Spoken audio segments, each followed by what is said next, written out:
비트와이즈가 수익의 단독 스팟 현물 ETF 신청서를 SEC에 제출했습니다. 그러니까 말하자면 S-1 신청서를 제출한 거죠. 뭐 아시는 분 아시겠지만 이미 수익 ETF는 지금 21 shares, 스위스에 소재한 유럽의 대표적인 자산운용사죠. 그 다음에 그레이스케일, 그 다음에 XRP를 처음으로 현물 ETF를 상장을 시켜서 출시를 해서 주목을 받았던 캐너리 캐피털, 이렇게 네 군데의 자산운용사가 우리 수위의 현물 ETF를, 그것도 단독 ETF를 이제 한다라고 하는 부분들. 그래서 수위의 ETF 시장에서의 영향력 또한 점점 커질 것이다. 라고 하는 부분을 기대할 수 있는데요. 특히 이제 수위가 여러분들 이 부분을 알아야 되는데, 일반적으로 지금 현재로서는 XRP나 뭐 솔라나나 이런 일반적인 레이어 1, 같은 레이어 1 블록체인들의 현물 ETF랑은 좀 다릅니다. 의미가. 왜 그러냐면 수위는 수위 파운드라고 하는 게 있어요. 뭐 아시는 분은 아실 텐데 수익 파운드라고 하는 개념인데, 이건 뭐냐면은 이거는 수익을 주는 거거든요. 수익이 가능한 약 한 2, 3% 정도의 수익을 주는 그런 코인인 거죠. 수익은 따라서 수익의 현물 단독 현물 ETF가, 그러니까 지수형 ETF로 간다면 그러지 못하지만 수익의 현물 스팟 단독 ETF를 간다는 건 지금 비트와이즈처럼, 이건 뭐냐면 이게 ETF인가 동시에 수익 상품이 되는 거예요. 수익 상품이. 그러니까 다른 이런 수익을 줄 수 없는 그런 암호화폐 ETF랑은 질이 다른 거죠. 그러니까 ETF로 이거를 가입을 하면 수익도 나오는 그런 수익형 ETF 가능하다라고 하는 부분.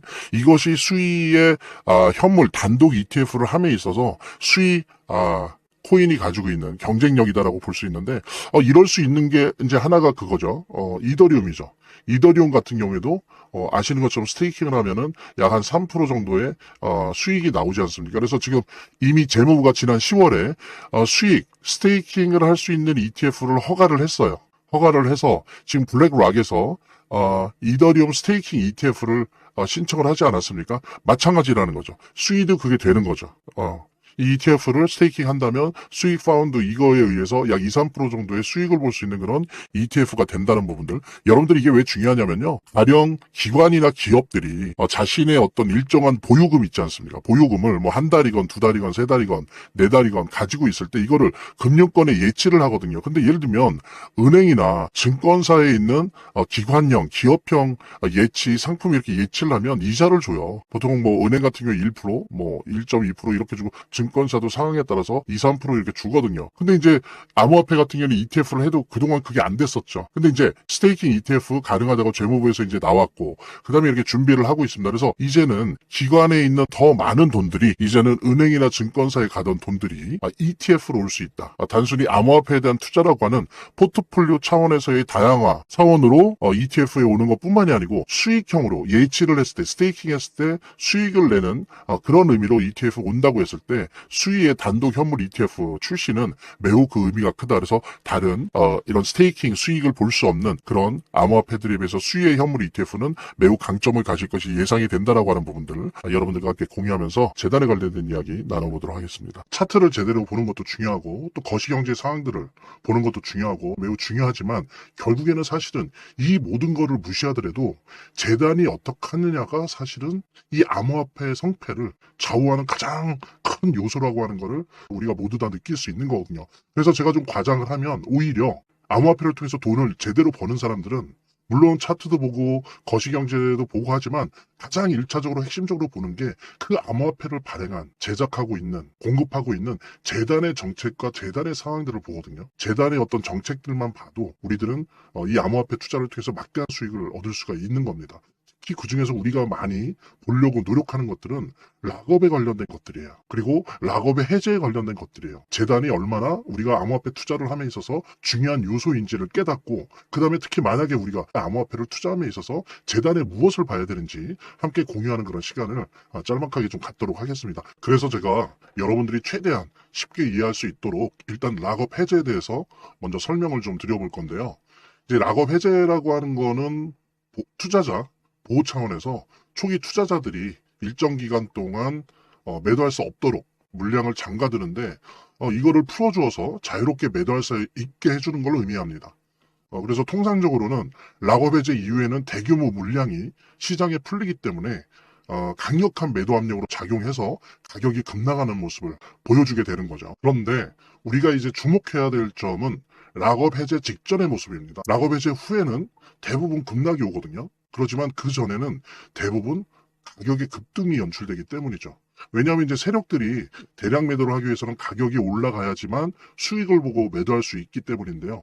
충격적인 건 이걸 위해서 재단이나 프로젝트 측도 가격을 인위적으로 끌어올린다는 거죠. 실제로 리플이죠. 리플의 CEO 갈링하우스 같은 경우에는 이 락업 해제 전에 가격을 뻥튀기 시키기 위한 그 시세 조작을 한 적이 있었고 이게 발각이 된 적이 있습니다. 물론 본인은 이에 대해서 극구 부인을 했지만 모든 정황을 볼 때 사실은 이미 알 사람은 다 알고 있는 거죠. 그러니까 이런 일을 하는 이유는 초기 투자자들 때문이에요. 이 초기 투자자들에게 수익을 줘야지 어떤 보상 개념의 수익을 줘야 추가적인 투자 유치를 할 수 있는 거죠. 그 초기 투자자들 뿐만이 아니라 그 외에 2차, 3차 투자자들을 모집하기 위해서는 이런 초기에 부풀리기, 뻥튀기가 필요한 겁니다. 예. 그래서 락업 해제 전에 락업 일정에 맞춰서 매수 타점을 잡아내는 것이 매우 중요하게 대두되는 겁니다. 이 락업 해제 후에는 급등 후에 급락 패턴이 옵니다. 이제 그러기 때문에 락업 해제 전에 매수를 해야 되고 락업 해제 후에는 이제 매도를 해야 되는 거죠. 이래야지 이제 엄청난 수익이 가능해지는 건데요. 제가 특정 경로를 통해서 이 재단 측의 어떤 락업 해제 일정을 입수를 했거든요. 예, 근데 이 해당 문서는 기밀 문서이기 때문에 일단 중요한 내용은 이렇게 제가 좀 모자이크 한 거 양해 바라고요. 그러니까 이 문서에는 이제 재단 측의 락업 일정부터 물량, 목표가까지 모든 것이 나와 있습니다. 그래서 해당 일정에 맞춰서 상반기, 하반기 이렇게 나뉘어져 있는데 해당 일정에 맞춰서 세력들은 가격을 끌어올리고 그 다음에 이제 매도를 하겠죠. 그래서 우리도 이 일정에 맞춰서 정확하게 매수매도 타점을 잡아 나가면 엄청난 고수익을, 대박을 노려볼 수가 있게 되는 겁니다. 그래서 여기 나와 있는 제 개인 번호 010-2592-6921 010-2592-6921로 부자 두 글자만 남겨놓으시면 제가 확인되는 대로 이 모자이크 없는 아까 보셨던 그 문서 원본이랑 그 다음에 이제 언제 어디서 얼마에 매수해야 되는지 그 시그널이 담겨있는 문서를 직접 핸드폰으로 PDF 형태로 전달해 드리도록 하겠습니다. 그러니까 당연히 무료고요. 자, 오늘 영상은 이쯤에서 마무리하고요. 다음 시간에 더 좋은 영상으로 인사드리도록 하겠습니다. 감사합니다.